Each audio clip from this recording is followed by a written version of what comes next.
ಹಾಗಾದ್ರೆ ನೀವು ಕುಡಿತಾ ಇರುವಂತ ನೀರು ಎಷ್ಟು ಮಟ್ಟಿಗೆ ಸೇಫ್ ಆಗಿದೆ?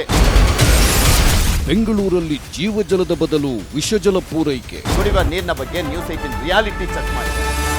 ನೀವು ಸೇವಿಸ್ತಾ ಇರುವಂತ ನೀರು ಶುದ್ಧವೋ ಕಲುಷಿತವೋ ಅನ್ನುವಂತ ಪ್ರಶ್ನೆ ಬರುತ್ತೆ. ಜಲಮಂಡಳಿಯ ಪೈಪ್ಲೈನ್ ನಲ್ಲಿ ಕೊಳಚೆ ನೀರು ಮಿಕ್ಸ್ ಆಗ್ತಾ ಇದೆ. ಕ್ರಮ ಕೈಗೊಂಡಿಲ್ಲ BWSSB.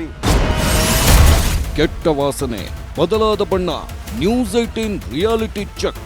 ಬೇಸಿಗೆ ಪೀಕ್ಗೆ ಹೋಗಿರುವಂತಹ ಈ ಸಂದರ್ಭದಲ್ಲಿ ಇಷ್ಟು ಕೊಳಕು ನೀರನ್ನ ಜನ ಕುಡಿತಾ ಇದ್ದಾರೆ ಅಂದ್ರೆ ಯಾವ್ಯಾವ ರೀತಿಯ ಆರೋಗ್ಯ ಸಮಸ್ಯೆ ಈ ಭಾಗದಲ್ಲಿ ಜನಕ್ಕೆ ಎದುರಾಗಿದೆ ಅಂತ ನೀವೇ ಅಂದಾಜು ಮಾಡ್ಕೊಳ್ಬಹುದು. ನೋಡಿ, ಎಷ್ಟು ಕಪ್ಪಾಗಿ ಬರ್ತಾ ಇದೆ ನೋಡಿ. ಇದು ಜಲಮಂಡಳಿ ಪೂರೈಕೆ ಮಾಡಿರುವಂತಹ ನೀರು ಅಂತ ಹೇಳಿದ್ರೆ ಆಶ್ಚರ್ಯ ಆಗುತ್ತೆ. ನಾವು ಕುಡಿಯುವಂತಹ ನೀರು ಇರಬೇಕು, ಇಷ್ಟು ಈ ಕಲರ್ ಇರಬೇಕು, ಆದ್ರೆ ಇಲ್ಲಿ ಇರುವಂತಹ ನೀರು ನೋಡು. ಎಚ್ಚೆತ್ತ ಜಲಮಂಡಳಿ, ಸಮಸ್ಯೆಗೆ ಪರಿಹಾರ. ನ್ಯೂಸ್ 18 ಕಳಕಳಿಗೆ ಅಧ್ಯಕ್ಷರ ಧನ್ಯವಾದ.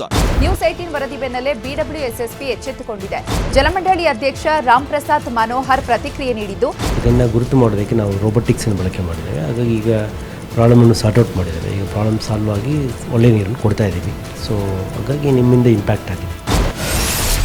ವಿಷಜಲದಿಂದ ಮುಕ್ತಿ. News 18 big impact.